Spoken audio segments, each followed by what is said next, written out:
Oh, good morning to you. Good morning to you. You know, today's theme was person by person by person, a change. And I spent a lot of time thinking about what I should speak to today. And I tried this and I tried that. And my academic brain couldn't do it. My narrative brain couldn't do it. My solace brain couldn't do it, and my, I don't know, whatever brain couldn't do it. And I thought to myself, I need a change. I'm a person, and I need a change. So I thought I would just bring to you the change that I need right now. These are difficult days in lots of different ways for all of us. And so sometimes all we can do is shift within ourselves. And I find I'm not very good at doing that by myself. I need somebody else. So I turn to some of my great heroes who create beauty, because I know when I need a change, I need beauty. So I'm going to introduce you to my friend Iris Murdoch. You may have met her at a party someplace before, maybe discussed her over a cocktail or breakfast. If you haven't heard of Iris Murdoch, please meet her. She is an amazing novelist, a philosopher too, but an amazing novelist who brings us characters who are strikingly human, strikingly like me, and maybe you'll find like you. Her characters, if they are mean and violent, are also capable of love. If they are flighty, they are capable of moments of commitment, not always. And some of her characters are shallow, really only interested in their own appearance and how much people love them. But even those people have a moment in which they have a great deal of depth. So I'm going to read you a little scene in which this book, The Bell, one of the main characters, Dora, who happens to be one of the most superficial people you could ever hope to meet in a novel. And she has this moment. She is trying to decide if she's going to spend the rest of her life with her older husband, who is sort of quite abusive, quite angry all the time, and she can't quite figure out why she keeps going back to him. But she's going to think about it on this particular day.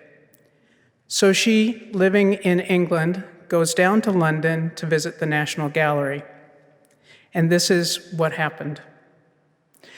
Dora hadn't especially intended to visit the National Gallery, but once she was there, she went in. It was as good as any place to decide what to do. So she climbed the stairs and wandered away into the eternal springtime of the air-conditioned rooms. Dora had been in the National Gallery 1,000 times, and the pictures were almost as familiar to her as her own face. Passing between them, as through a well-loved grove, she felt a calm descending upon her. She wandered a little, watching with compassion those poor visitors who were armed with guidebooks and were peering anxiously at all the masterpieces. Dora did not need to peer. She could look, as one can at last when one knows a great thing very well, confronting it with a dignity which it has itself conferred on the moment. She felt the pictures belonged to her and reflected ruefully that they were about the only thing that did. Vaguely, consoled by the presence of something welcoming and responding in the place, her footsteps took her to the various shrines at which she had worshipped so often before, the great light places of Italian pictures, more vast and southern than anything in the real south of Europe. The angels of Botticelli, radiant as birds, delighted as gods, curling like the tendrils of a vine. The glorious carnal presence of Susanna Fermat. The tragic presence of Margherita Tripp. The solemn world of Piero del Francesca, with its early morning colors, the enclosed and gilded world of Crivelli. Dora stopped at last in front of the Gainsborough's picture of his two daughters. Those children stepped through a wood, hand in hand.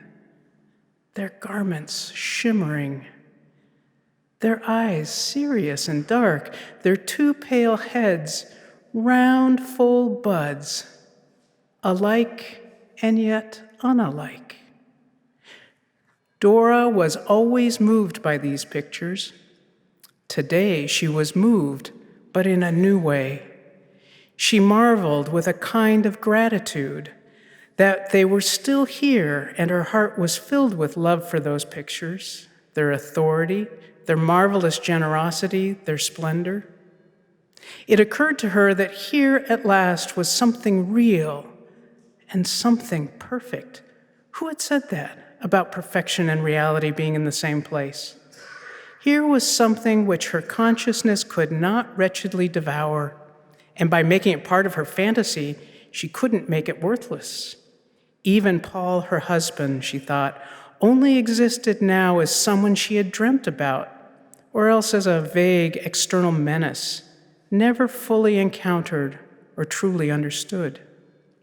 But the pictures were something real outside of her, which spoke to her kindly and yet in a sovereign tone, something superior and good whose presence destroyed the dreary translate solipsism of her earlier mood.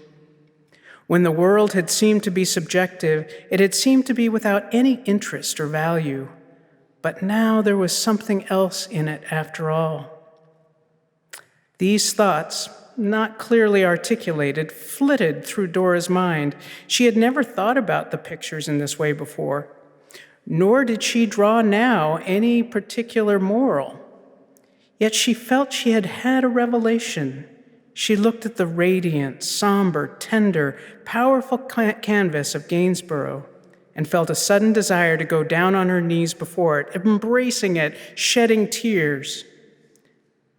Dora looked anxiously around her, wondering if anyone had noticed her transports. Although she had not actually prostrated herself, her face must have looked unusually ecstatic, and the tears were in fact starting to form in her eyes. She found that she was alone in the room, and she smiled, restored to a more calm enjoyment of her own wisdom. She gave a last look at the painting, still smiling as one might smile in a temple, favored, encouraged, and loved, and then she turned and went on about her business. When I feel low, I need stories like this.